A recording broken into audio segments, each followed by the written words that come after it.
Probate real estate sales. It can be a minefield of delays, disputes, and legal complexities that can overwhelm even the most seasoned executor. Navigating this process effectively can mean the difference between a smooth transition and a protracted legal battle. And in today's video, I'm going to break down the probate real estate process, share some key steps to maximizing the value of the estate, and help you avoid common pitfalls. And stay tuned, because getting this right can safeguard your family's financial future and honor your loved one's legacy. Been through many of these, and I'd love to share this with you. Diane, Cardano-Casacio. We do many probate, and we understand the process. And that's what I want to explain to you today. And don't forget to like and subscribe. Looking for my 1,000 subscribers by August. So first, let's briefly describe and understand the probate process. And according to the American Bar Association, probate can take anywhere from 6 months to over a year. I've seen it go over a year, 18 months. Depends on the complexity of the estate and state-specific laws. And liquidating the deceased asset, that takes a long time, sometimes 6 to 8 months, provided there's a will and everything's in order. I have many of these estates we've worked on, and it just wasn't in order. That's why when I have my clients who have parents who are older, I go over that with them now. Let's get over this now. Your parents might be 5 more years, but still, let's go over this right now. It's so important to have this process and understand it beforehand. Now, what if there's not a will? This process can be slow, much slower than, and it can slow it down significantly. A public administrator might need to be appointed by the court, and the will can be contested. Additionally, the executor's authority can impact the timeline. The limited authority means the court has to approve each step, and it slows things down. So it's really important to know this process. Now, a context would be that only 55% of adult Americans have a will or living trust. That's according to the Gallup poll. That means a significant portion of estates might encounter delays due to the lack of proper estate planning. I'm going to tell you my story. I'm a daughter, my mother passed, but I was the executor, and for years I knew I was, but when it all happened, I didn't know what was going on, and that was not good. So this process is very important to understand. If you're a daughter or son and you have parents and you are in that will, make sure all this stuff is done ahead of time. Understand what's going to happen beforehand. I can't press on this enough. I've been there. A common question that I hear is, does every estate have to go through probate? Well, the answer is no, provided there's a living or a revocable or irrevocable trust. According to, I saw on caring.com, I believe it was only 33% of Americans have set up a living trust. So if you want more detailed understanding about that, you should go to an attorney before beginning your journey, because a living trust might be better for you or the person that you're going to be the executor for. So what is a living trust? Why should I have one versus a will? And how does it affect the beneficiaries? Well, like a will, a last will, a living trust allows you to choose who will receive your assets after the death. But they allow your family to avoid probate court, which is great, and gives the beneficiaries, the people that you want to give your stuff to, access to what they're entitled to as soon as you die, not have to wait. So if someone has asked you to be your executor of estate, make sure you know if a living trust or irrevocable or revocable trust is best. Understand which one is good and which one's best for you and your family, and all this before your loved one passed. I can't stress this enough. In many of the estate sales that we have worked with over the years, I work with the executors of the estates, and most did not know anything about what was in the will or whether it was in a trust, and they weren't prepared. It's like I was saying before, if your daughter or son, your parents made the executor, understand the process. Do not wait. And I've been saying this many times because it's so important. I want you to realize to get prepared beforehand, because I was one of them, and I wish I was prepared. And you can never go backwards. You can't lose, you definitely lost the time. So let's get down to actually selling probate real estate the right way. There are 3 essential steps to follow. 1, find the right realtor. Someone like myself, someone who's knowledgeable in the probate process, they've done it before, and they're experienced in preparing and marketing the property to yield maximum profit for the beneficiaries, the people who are named in the will, who will receive the estate proceeds. A proficient probate realtor, like myself, will use specific documents for the listing agreement and disclosures and guide you through the process smoothly. Why is that important? Well, according to the National Association of Realtors, homes sold with assistance of a realtor sell for 16% more on average compared to homes sold directly by owner. And this can significantly impact the value that's received by beneficiaries.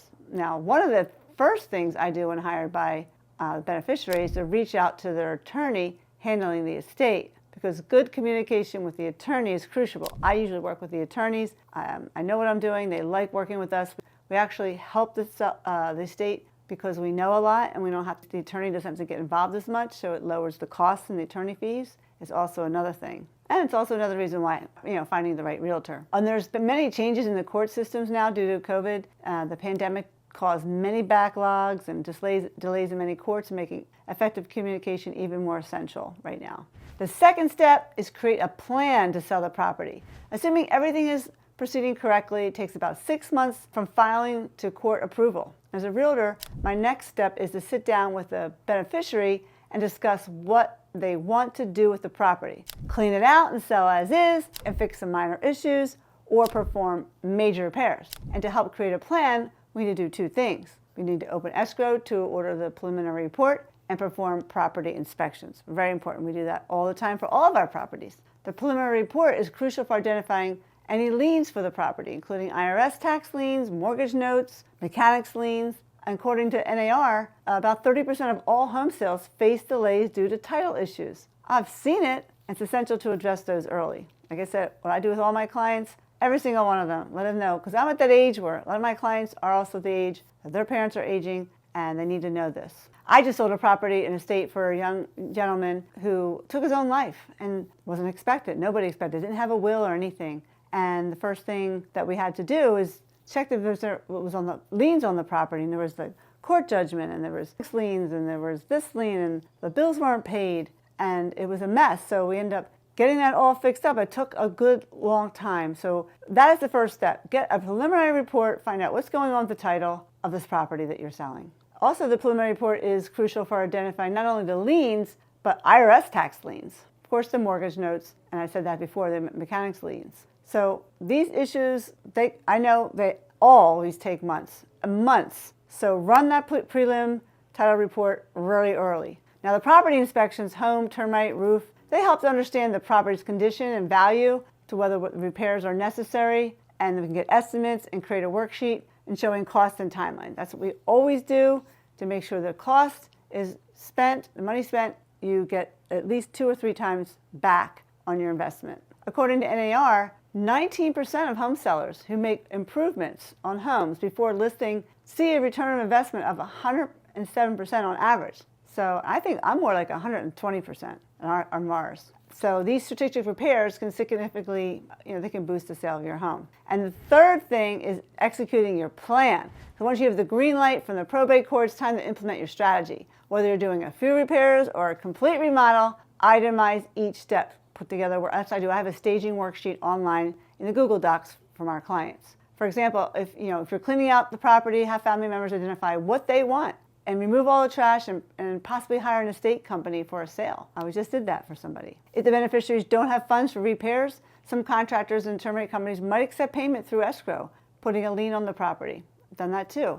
Also, our company has marketing dollars, and we have a line of credit just set up for these estates who don't have any money, and they just pay the interest, a small amount of interest that we incur. We don't charge any extra money. We do that as well, and that's really good to know. Also, our company, and we offer full services from cleaning to repairs, and like I said, we pay for it and we get back the money at the end of the sale. So if you decide to sell the property as is, just refer to the inspection report to determine a comprehensive seller's disclosure package for that new buyer, and have it all together so they know exactly what's wrong with the property. And after selling thousands of homes, I know that homes sold as is typically sell for 5 or 10% less than homes that have been updated or repaired. But it can still be a viable option for estates looking to minimize upfront costs to expedite the sale. But if you can do it and you get our marketing dollars, if you have a real estate company to actually help you with the numbers and the cost, definitely put some money into it. You will make more money for your estate. So what about selling directly to an investor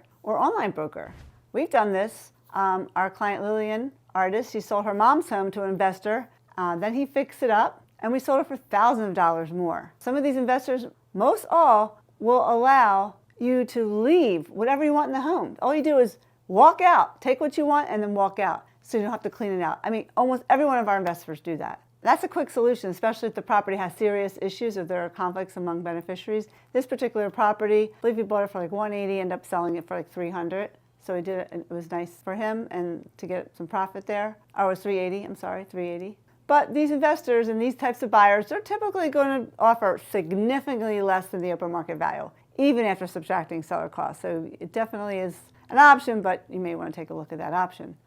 There's been some studies that found that homes sold to institutional investors are purchased on about 30% below market value. It does provide quick cash though, and it results in a lower return for the beneficiaries, but it is an option. And having helped many families, including my own, sell inherited properties, I recommend investing in low-cost fix-ups. That's my thing, that guarantee a large return. That's what I do. For example, removing junk or painting basements and garages, painting cabinets, making it squeaky clean, change out light fixtures, little things. Depends on the goal of the estate. What is it that the estate wants? What's important to them? And understanding them, listening to them, that I can create a strategy. So not everybody's strategy is the same. Depends on the goal of the estate and what's really important to them. And I have to ask them sometimes some very hard to ask questions, and to get that information from them and making sure they've thought everything through before they went through all this.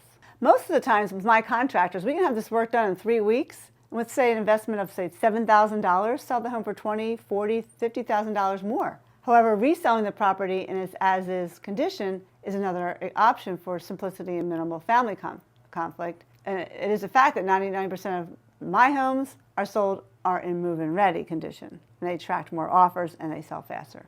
So I'm an advocate for this. I love doing things with property, and I have hundreds of home seller stories with my probate home sellers to give you if you'd love to talk to some of my peeps. So thanks for watching today. I hope this video has helped you understand the essentials of handling probate real estate sales. I have so many more videos to tell you of things that I've done. If you found this information helpful, just give us a thumbs up, subscribe, hit the icon bell. Have questions. Tell me about your stories with your estates. You'll see some related videos now I'm going to be doing with probate, and because I've been doing it for so long, and people just don't realize the difference between doing a probate and a regular sale, and it's so important. So I want to make sure I share that with you. So if you are an executor of an estate, one, understand that you are and what you need to be doing now for future.